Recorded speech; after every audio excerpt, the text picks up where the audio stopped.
ബീഹാറിലെ മഹാഭൂരിപക്ഷം ആളുകൾക്കും കുറച്ചെങ്കിലും സ്ഥലവും അവിടെ കൃഷിയുണ്ട്. അതുകൊണ്ട് പട്ടിണി അത്ര അധികമില്ല. മറ്റു സൗകര്യങ്ങളാണ് സർക്കാരുകൾ ചെയ്തു കൊടുക്കേണ്ടത്. അത് തൊഴിലാണ്, വീടാണ്, ഇങ്ങനെ പല പല സൗകര്യങ്ങളാണ്. അതൊന്നും നിതീഷ് കുമാറിൻ്റെ കാലത്ത് ലഭിക്കുന്നില്ല എന്ന് ഈ രപുര ഗ്രാമവാസികൾ നമ്മളോട് പറയുന്നുണ്ട്.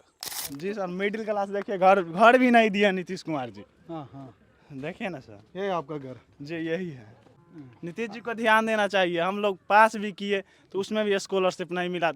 उत्तर प्रदेश में है ना, लैपटॉप मिल रहा है युवाओं को, यहाँ पे वो भी नहीं मिल रहा है। युवा जो है ना, उनको रोजगार नहीं मिल रहा है। और है जो भ्रष्टाचारी है।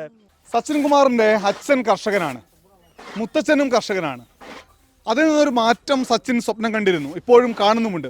10,000 मिला? नहीं नहीं नहीं नहीं मिलबो करेगा तब पर भी नहीं लेंगे, ना देंगे वोटर। हाँ नहीं देंगे। देखिए ना, घर है ये रहने के लिए है, ये नहीं तो वोट किसको देंगे? हम सब आरजेडी के देंगे वोट, उन्हीं के जिताना है। हाँ बीजेपी की नहीं देंगे।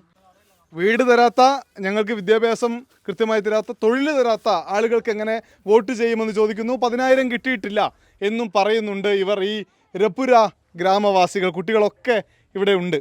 केरल से बहुत अच्छा सिटी है, उधर हम गए थे, बहुत वहाँ के लोग भी अच्छे हैं। इधर जो है 400-400 रुपया मिल रहा है, और उधर जो 700-800 रुपया मिल रहा है। സച്ചിനെ പോലെ 10,000 ലക്ഷങ്ങൾ ഇവിടെ ബീഹാറിൽ ഈ സർക്കാരിൻ്റെ തൊഴിൽ നയത്തെ ചോദ്യം ചെയ്യുന്നുണ്ട്. ഞങ്ങൾക്ക് മെച്ചപ്പെട്ട സാഹചര്യം വേണം എന്നാവശ്യപ്പെടുന്നുണ്ട്. എന്തായാലും തിരഞ്ഞെടുപ്പിൽ ഇക്കാര്യവും പ്രതിഫലിക്കുമോ എന്നറിയാൻ നമുക്ക് കാത്തിരിക്കാം. വോട്ടർ സെക്രട്ടറി ഡയറി വൈശാലിയിൽ നിന്ന് യാത്ര തുടരുകയാണ്. ഗ്രാമങ്ങളിലൂടെ ജനങ്ങളോട് സംസാരിച്ച് അവരുടെ പ്രശ്നങ്ങളും വിഷയങ്ങളും കേട്ടുകൊണ്ടുള്ള യാത്ര.